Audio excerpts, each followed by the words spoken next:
അങ്ങനെ ലാസ്റ്റ് സ്പോട്ടായ വേണുഗോപാൽ മന്ദിർ എത്തിയിട്ടുണ്ട്, വേണുഗോപാൽ സ്വാമിയുടെ. അപ്പോൾ ഈ സ്പോട്ടിലും എത്തിയിട്ടുണ്ട്. ഇപ്പോൾ സമയം നോക്കുകയാണെങ്കിൽ 3:40 കാരണം ഒരു 15-20 മിനിറ്റ് ബസ് വരാതെ ലേറ്റായിട്ട് റോട്ടിൽ നിൽക്കുമായിരുന്നു.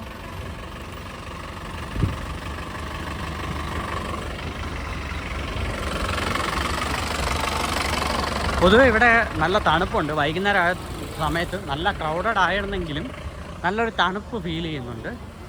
അപ്പോൾ ഇനി വൈകുന്നേരം നല്ല തണുപ്പാവുമെന്ന് തോന്നുന്നു. ഇതാ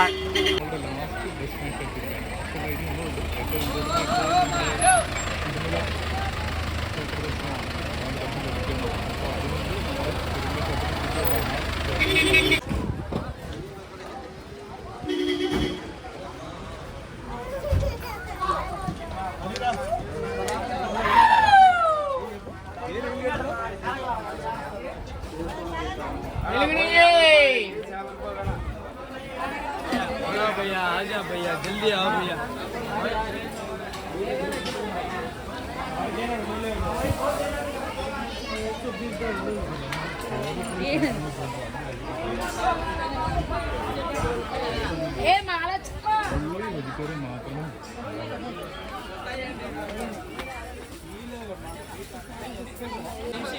വലിയൊരു ക്യൂ ഉണ്ട്. ഇത് ക്യൂ ആണ്. അവിടെ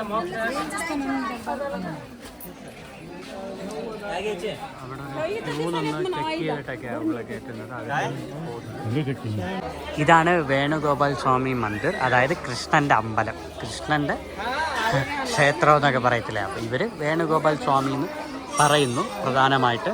പക്ഷെ വളരെ ബ്യൂട്ടിഫുള്ളായിരുന്നു ഇവിടുത്തെ കൃഷ്ണനെ കാണാനായിട്ട്. നല്ല കിടില ലുക്കായിരുന്നു. അതായത് കിടില ലുക്ക് എന്ന് പറയുമ്പോൾ നല്ല കറുത്ത ആ ഒരു ശില്പം, നല്ല ഐശ്വര്യമുണ്ട്. അപ്പം നിങ്ങൾ തിരുമല വന്നാൽ മിസ് ചെയ്യരുത് ഈ വേണുഗോപാൽ സ്വാമി മന്ദിർ കാണാനായിട്ട്. നല്ല ക്യൂവും കാര്യങ്ങളൊക്കെ ഉണ്ട്, നല്ല തിരക്കും കാര്യങ്ങളൊക്കെ ഉണ്ട് ഈ ഒരു ക്ഷേത്രത്തിലേക്ക് വരാനായിട്ട്.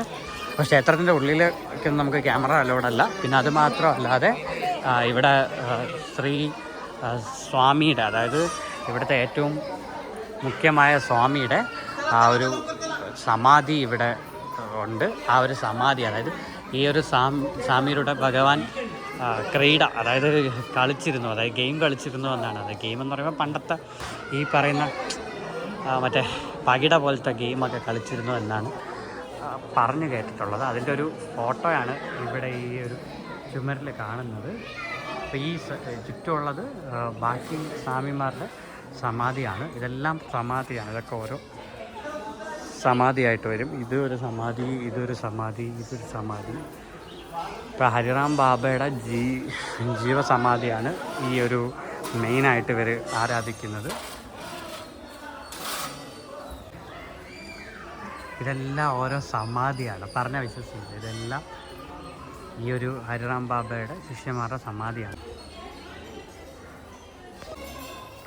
ഈ ഒരു പൂജിക്കുന്ന ഈ ഒരു മെയിൻ ഗോപുരമാണ് ഹരിറാം ബാബ മെയിൻ സമാധി.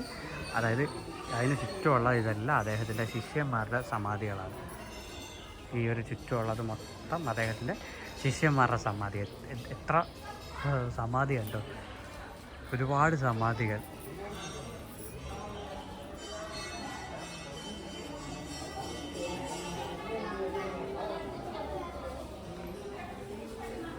അതായത് ഹരിറാം ബാബാജി, അതായത് ഹരിറാം സ്വാമിയുടെ, അതായത് ബാബാജി എന്നാണ് വിളിക്കുന്നത്. അദ്ദേഹം ഈ പറയുന്ന ഭഗവാനെ ബാലാജി എന്നാണ് വിളിച്ചിരുന്നത്. അപ്പോൾ പുള്ളിയെ ബാബാജി എന്ന് വിളിക്കും. അപ്പോൾ പുള്ളിയുടെ ജീവചരിത്രമാണ് ഈ ഒരു ഇതിലിവർ കൊടുത്തിരിക്കുന്നത്. അതായത് ബാബാജി വന്നിട്ട് രാജസ്ഥാനിൽ നിന്നാണ് വന്നിട്ടുള്ളത്. 600 വർഷങ്ങൾക്ക് മുമ്പ് ഒരു വൈഷ്ണവി ഫാമിലിയിൽ നിന്ന് വന്നിട്ടുള്ള വ്യക്തിയാണ്. അതാകുമ്പോൾ രാത്രിയാകുന്ന സമയത്ത് ഭഗവാൻ പുള്ളിയായിട്ട് പകിട അല്ലെങ്കിൽ ടൈൽസ് കളിക്കുന്നതാണ് പറയുന്നത്.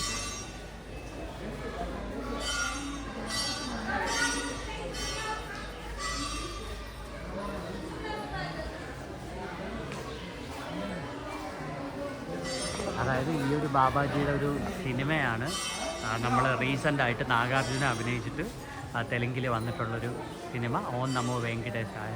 ആ സിനിമയ്ക്കകത്ത് ഈ ഒരു പുള്ളിക്കാരൻ്റെ കാര്യങ്ങളാണ് പറയുന്നത്. ഈ ഒരു ബാബാജിയുടെ കഥയാണ് പറയുന്നത്.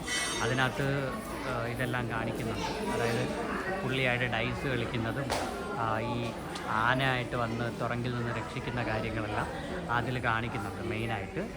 അപ്പോൾ പുള്ളി ജീവനോടെ സമാധിയായി എന്നാണ് പറയുന്നത്. അപ്പോൾ സമാധി ആവുന്ന സമയത്ത് മഹാവിഷ്ണു നേരിട്ട് പ്രത്യക്ഷപ്പെട്ടു എന്നൊക്കെ കാര്യങ്ങളൊക്കെ പറയുന്നുണ്ട്. അപ്പോൾ മെയിനായിട്ട് നിങ്ങൾ ആ ഒരു ഓം നമോ വെങ്കിടേശ എന്ന് പറയുന്ന സിനിമ ഒന്ന് കണ്ടാൽ മതി. മെയിനായിട്ട് ആ സിനിമ കാണുമ്പോൾ തന്നെ നിങ്ങൾക്ക് ഏകദേശം ഈ ഒരു മന്ദിരവുമായിട്ട് ബന്ധപ്പെട്ടിട്ടുള്ള കാര്യങ്ങളെല്ലാം നിങ്ങൾക്ക് കിട്ടും. ആ ഒരു ബാബാജിയുടെ മന്ദിരമായിട്ട് ബന്ധപ്പെട്ടിട്ടുള്ള കാര്യങ്ങളാണ് ഇവിടെ കാണിച്ചിട്ടുള്ളത് മെയിനായിട്ട്. അപ്പോൾ നിങ്ങൾ ആ ഒരു സിനിമ കണ്ടാൽ മതി. ഞാൻ കൂടുതൽ ഡിഫൈൻ ചെയ്യുന്നില്ല. നല്ല പാട്ടും നല്ലൊരു പടമാണ്. എൻ്റെ ഫേവറേറ്റ് പടങ്ങളിലൊന്നാണ് നാഗാർജുന അഭിനയിച്ച പണ്ടത്തെ പടമല്ല, അത് വേറെയാണ്. അത് അണ്ണാമയ്യ എന്ന് പറയുന്ന പടമാണ്, അത് വേറെ. ഇതല്ല, ഇത് ഓം നമോ വെങ്കടേശ എന്ന് പറഞ്ഞൊരു 3-4 വർഷം അത്രേ ആവത്തുള്ളൂ. നല്ല പാട്ടുകളൊക്കെ ഉള്ളൊരു പടമാണ്. അപ്പോൾ അതിനകത്ത് ഈ ഒരു പുള്ളിയായിട്ട്, കാരണം ഞാനിവിടെ കയറി വന്നപ്പോഴേ എനിക്ക് സ്ട്രൈക്ക് ചെയ്ത കാര്യം, ഈ ഒരു സിനിമയിൽ മഹാവിഷ്ണു ഇങ്ങനെ പുള്ളിയായിട്ട് ഡൈസ് കളിക്കുന്ന സമയത്ത് സ്വന്തം മോതിരം പണയം വെക്കുകയുണ്ടായി. അതായത് തോക്കും ഡൈസ് കളിച്ച് തോക്കുമ്പോൾ മോതിരം പണയം വെക്കും. അങ്ങനെ അത് ഈ ഒരു ബാബാജി എടുത്ത് കയ്യിൽ വച്ചിരിക്കുകയും പിറ്റേ ദിവസം അമ്പലത്തിൽ പൂജ ചെയ്യുന്ന സമയത്ത് മഹാവിഷ്ണുവിൻ്റെ മോതിരം കാണാതാകുകയും അതിന് രാജാവ് പറയും. അങ്ങനെ രാജാവ് കൊണ്ട് ചോദ്യം ചെയ്യുമ്പോൾ പറയും എൻ്റെ കൂടെ ഡൈസ് കളിച്ചപ്പോഴാണ്. അപ്പോൾ അവരൊന്നും വിശ്വസിക്കില്ല. അങ്ങനെയാണ് അവർ പിടിച്ച് തുറങ്കിലടയ്ക്കുന്നത്. അപ്പോൾ എലിഫൻറ്റിൻ്റെ രൂപത്തിൽ വന്ന് രക്ഷിക്കും എന്നൊക്കെയാണ് പറയുന്നത്. അതായത് ഹാത്തി എന്ന് പറയുന്ന ലെവലിൽ ബാബാജി വന്ന് രക്ഷിക്കുമെന്നാണ് പറയുന്നത്. അങ്ങനെ ബാബാജി ജീവനായിട്ട് സമാധിയായെന്നാണ് പറയുന്നത്. അതിനുശേഷം ലാസ്റ്റ് കുറച്ച് നാൾ കഴിയുമ്പോൾ, കാരണം പുള്ളിയുടെ ലാസ്റ്റ് ആഗ്രഹം അത് തന്നെയാണ്, ജീവനോടെ സമാധിയാവുക, അതായത് ഭഗവാന്റെ കാവലാളുകളുടെ കൈ കൊണ്ട് തന്നെ. അങ്ങനെയൊക്കെയാണ് ആ സിനിമയിൽ കാണിച്ചിട്ടുള്ളത്. ഇനി അതെത്രമാത്രം സത്യമാണെന്ന് എനിക്കറിയില്ല, ബട്ട് എനിക്ക് ഏകദേശം റിലേറ്റ് ചെയ്യാൻ പറ്റിയ കാര്യങ്ങൾ അതൊക്കെ തന്നെയാണ് മെയിനായിട്ട്. അപ്പോൾ ഇതോടുകൂടി നമ്മൾ തിരുമലയിൽ 6 സ്പോട്ടുകൾ, അതായത് 6 ഫേമസായ പുണ്യസ്ഥലങ്ങൾ നമ്മൾ കവർ ചെയ്തിട്ടുണ്ട്. രാവിലെ ഇറങ്ങിയതാണ്, ഇപ്പോൾ സമയം 4:15 അപ്പോൾ ഇനി റൂമിലോട്ട് പോകണം. റൂമിലോട്ട് പോയിട്ട് വേണം, റൂമിൽ ചെക്കിനൊക്കെ ചെയ്തിട്ട് വേണം. ഒരു രാത്രി 10 മണിക്കാണ് നമുക്ക് തിരുപ്പതിയിലേക്കുള്ള, രാത്രി 10 മണിക്കാണ് നമുക്ക് തിരുമലയിലേക്കുള്ള ദർശനം. ഇനി നമുക്ക് അവിടെ അങ്ങോട്ട് പോവാം.